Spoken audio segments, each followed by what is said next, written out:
The Bharatiya Janata Party, with the support of the NDA, has won the 2024 Lok Sabha elections. But unlike the last two elections, where BJP held majority of the seats, they were not able to get majority this time, and they have to now depend on their allies. In 2019 Lok Sabha elections, the BJP was able to secure 303 seats out of the 543 total Lok Sabha seats.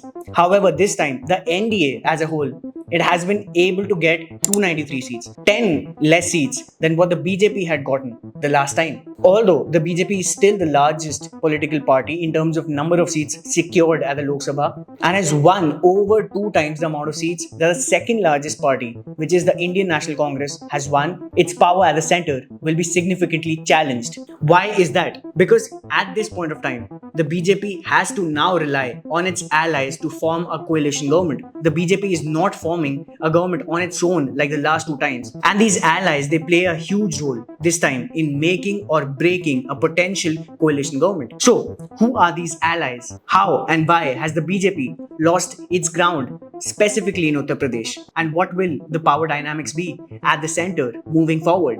We are going to answer all of these questions, so please stay with us. If you're new to our channel, please consider subscribing so that you do not miss out on our new videos. So let's get right into the video. Now, the allies that we're talking about of the NDA, these are Nitish Kumar led party, the JDU, Janata Dal United, and Chandrababu Naidu led TDP, Telugu Desam Party. Now, both of these political parties coming together, they play a significant role. On one hand, you have JDU, which has been able to secure 12 seats. On the other hand, you have the Telugu Desam Party, the TDP, which has been able to get 16 seats at the Lok Sabha elections. Together, they are critical to the formation of the NDA-led government. Together, they've increased the tally of the NDA to 293 seats. On the other hand, when we talk about the opposition, India bloc, it has been able to secure over 230 seats.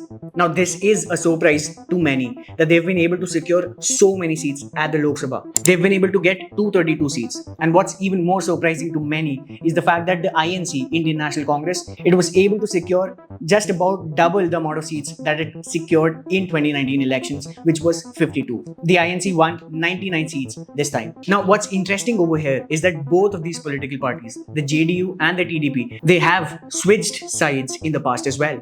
When we talk about the JDU was the founding party of the India bloc that started last year in June 2023, and it broke off its alliance with the India bloc in February 2024 to get into the NDA. On the other hand, we have the TDP, which was a part of the NDA bloc in 2018 and moved away from the NDA before the 2019 elections and only joined the NDA back again before the 2024 elections. So anything could happen at this point of time because this is India, this is Indian politics. However, at the time of recording this video, both of these political parties, they've pledged their support to the NDA, they've pledged their support to BJP, and it is more than likely that Narendra Modi would lead India as the Prime Minister for the third time. And the NDA coalition government that is going to be formed, it is also going to see a lot of negotiations taking place. This time, the BJP will have to listen to the demands and the considerations of its allies. Because unlike the last time, the BJP cannot move ahead without considering the demands of its allies. Which brings us to two very important questions. Why and how did the BJP lose its majority, specifically in Uttar Pradesh, which has the most number of Lok Sabha seats? And second, how will the power dynamics look like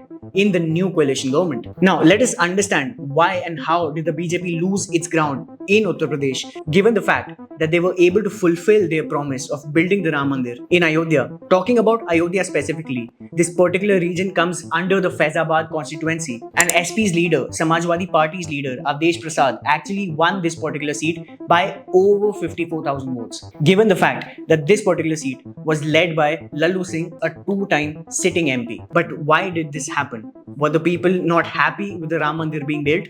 Or was there something else to the story? Now, it is important to note that the people of Ayodhya and UP as a whole, they are happy that the Ram Mandir has been built after 500 years. But the fact that many people, hundreds of people, they lost their homes as well as livelihoods is what has led to this change in this particular constituency. Hundreds of people that were living over here, the locals, they lost their homes, they lost their livelihoods, they lost their shops and businesses. Now, it is important to note here that whenever government comes up with a project, with a plan of construction, it relocates all the people that are living over there. It is the duty and responsibility of the government to move all the people away from that particular place and relocate them to a different place, and also adequately compensate them. This is, in a way, a government-led project. Now, it is understandable that they had to move all of these people away from this particular place, but they also have a responsibility of relocating all of these people to a different place. They have a responsibility of also adequately compensating them. Many people lost their shops, they lost their livelihoods, they lost their earnings, and they have even expressed their concern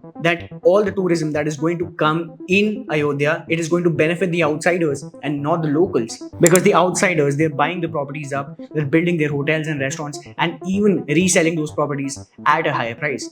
So who is actually going to benefit from the tourism that is going to come? The locals should be the first people that should benefit from the tourism that comes in.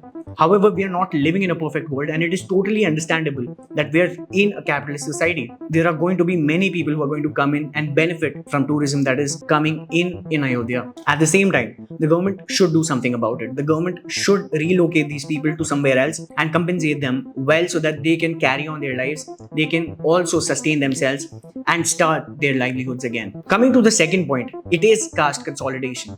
So the India bloc led by Samajwadi Party and Congress in Uttar Pradesh, they focused and emphasized on the need of a caste-based reservation. The Samajwadi Party was able to get Muslim voters, Yadav voters, non-Yadav OBC voters, as well as Dalits on their side, right? They were able to convince all of these communities to vote for them. They also said that they would introduce caste-based census, and not only that, but they also said that the current government, if they came back into power, they would be a threat to democracy, they would be a threat to the constitution, and that they would also end the caste-based reservation. And it did not stop there. They also said that they would increase the cap, the limit on reservation for the backward classes. And the BJP as a party, they were not able to counter this approach of Samajwadi Party and Congress. The BJP did not play on caste politics. They thought that they would be able to get the Hindu consolidated votes. However, it did not benefit them. So the BJP's reliance on Ram Mandir as well as Hindu consolidation, it did not work. It only led to their disappointment in the end. Yet another reason for the BJP losing its ground is that the young voters of Uttar Pradesh, and not only Uttar Pradesh but other states as well, they are unhappy with the Agniveer scheme that was launched in 2022. Now, what is the Agniveer or the Agnipath scheme? Now, as per this particular scheme, candidates who are interested in enrolling for armed forces, they would be allowed to work in the armed forces for 4 years to begin with. After that, only 25% of the candidates, they would be allowed to work in the armed forces. That also depends on the requirement of the armed forces. So 75% of the candidates would be let go. Now, this has caused a major concern for the young people, amongst the young people who are interested in working for the armed forces. Now, this particular issue has not only led to disappointment amongst the young voters in Uttar Pradesh, but other states including Haryana and Rajasthan as well. Now, yet another possible reason is that many sitting MPs, they were not given tickets again to contest in elections. Many of them were also uninformed. They only got to know that they were not given a ticket once the candidate list was out. Now, this could possibly have an impact to the extent that the candidates who have already worked, that have done some work in their respective constituencies, the people of that particular constituency would vote again for the same candidates. Now, this anti-incumbency in terms of giving tickets to MPs, sitting MPs, it also backfired in different ways. Now, all the MPs who did not do a good job, their constituencies were unhappy with them, and then the BJP gave tickets to them again. Now, that led to a huge disappointment, and that is why the people of those constituencies did not vote them to power again. So, this particular point of anti-incumbency did not benefit the party as a whole on either of the two sides. Now, all of these issues combined with the broader issues of the country of unemployment, inflation, and farmers' protests led to the downfall of the BJP in Uttar Pradesh. This is the same state wherein the BJP was able to secure 62 seats in the previous elections in 2019, and they were only able to secure half of those seats this time around. So which tells that the BJP now has a lot of work to do. The BJP moving forward, they will have to not only work in a coalition government, but they will have to win back all of the lost votes, all of the lost seats. And it is going to be a challenging task for them to win back those voters, not just in UP, but all other states wherein they were not able to secure the same amount of seats the previous time. And now that the BJP has lost its majority, how is that going to change power dynamics at the center in the coalition government. Now that the BJP has lost a significant amount of seats, it has come down to 240 seats this time as opposed to 303 seats last time at the Lok Sabha. It will affect its decision-making abilities. Previously, the BJP did not have to rely on its allies in order to present or pass a bill at the parliament. Now, it will have to consider the opinion of its allies and consult them before passing or bringing a bill at the parliament. For example, BJP's plans of one nation, one election, they're certainly going to be questioned by its allies. And the whole process of actually bringing that particular agenda at the parliament won't be as smooth as it would have been had the BJP gotten the majority. Now, this is only one of the many issues that the BJP will have to reconsider before actually passing it in the parliament. Not only that, but this time around, we can also see BJP's allies actually heading some of the ministries. So the BJP may even have to give certain number of ministries to its allies in order to get them on board to form this coalition government, which could also reduce the decision-making process and progress that the BJP had until now. And this also may even slow down the progress of work that the BJP was earlier working at. On the other hand, the opposition has certainly become stronger. It has been able to secure over 230 seats. So this time around, the opposition will critique the government, will be able to question the government and keep it in check, which is the essence of democracy also, when you have a stable government in place and also a strong opposition. So, what do you think about the ruling government moving forward? Do you think that the BJP's power will be significantly reduced given the fact that they now have to entertain its allies also? Let me know what your thoughts are in the comments below. If you found this video valuable, please consider subscribing to our channel. Thank you for watching and have a great day.